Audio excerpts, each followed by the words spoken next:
નમસ્કાર.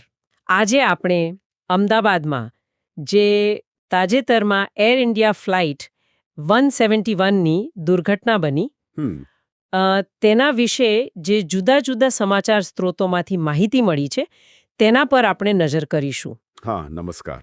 આપણો પ્રયાસ એ રહેશે કે આ જે બધી માહિતી છે એમાંથી એમ કે મુખ્ય તથ્યો અને તેની અસરો શું છે એ સમજવાનો. બરાબર.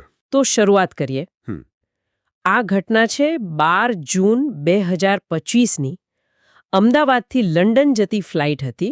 બોઈંગ 787-8 ડ્રીમલાઇનર. હા ડ્રીમલાઇનર. અને ટેક ઓફ કર્યા પછી તરત જ મતલબ ક્રેશ થયું. બહુ ઝડપથી બધું બની ગયું. હા. સ્ત્રોતો કહે છે કે ફ્લાઇટ AI 171 બપોરે લગભગ 1:30 વાગે 1:38 અમદાવાદથી ઉપડી. પણ પછી થોડા જ સમયમાં, ખબર નહીં કેટલું સમય, પણ જલ્દીથી એક ડિસ્ટ્રેસ કોલ આવ્યો. ઓ એટલે કે ઇમરજન્સી સિગ્નલ. હા. આપાતકાલીન સંદેશ. અને પછી બસ રડાર સાથેનો સંપર્ક જતો રહ્યો. બાપરે. અને પછી ક્રેશ ક્યાં થયો એ જ સૌથી ભયાનક વાત છે. વિમાન શહેરની અંદર ગીચ વિસ્તારમાં પડ્યો. ક્યાં? મેઘાણીનગર વિસ્તાર છે અમદાવાદનો. ત્યાં મેડિકલ કોલેજની હોસ્ટેલ બિલ્ડિંગ પર. ઓ નહીં, એટલે વસ્તીવાળો વિસ્તાર. બહુ જ. અને જે શરૂઆતના રિપોર્ટ્સ અને ફોટા આવ્યા એમાં તો વિમાનનો પાછળનો જે ભાગ હોય ને, હા ટેલ સેક્શન, એ પેલી બિલ્ડિંગની છત પર દેખાતો હતો.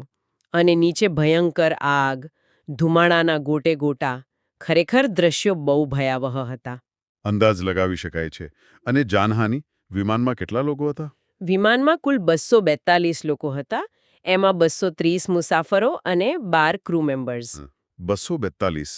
અને એમાંથી અત્યંત દુઃખદ સમાચાર એ છે કે આ 242માંથી માત્ર એક જ વ્યક્તિ બચી શક્યા છે. માત્ર એક? કોણ? હા, એમનું નામ છે વિશ્વાસ કુમાર રમેશ. 40 વર્ષના છે, બ્રિટિશ નાગરિક. અચ્છા. કહેવાય છે કે એ ઇમરજન્સી એક્ઝિટમાંથી કોઈક રીતે બહાર નીકળી ગયા. અત્યારે હોસ્પિટલમાં છે, સારવાર ચાલી રહી છે. ભગવાન એમનું ભલું કરે. પણ બાકીના 241 લોકો? હા, વિમાનમાં સવાર બાકીના બધા જ 241 લોકોનું દુઃખદ અવસાન થયું છે. ખૂબ જ દુઃખદ. અને તમે કહ્યું કે એ હોસ્ટેલ પર પડ્યું, એટલે? હા, એટલે જમીન પર પણ જાનહાનિ થઈ છે. કેટલા લોકો?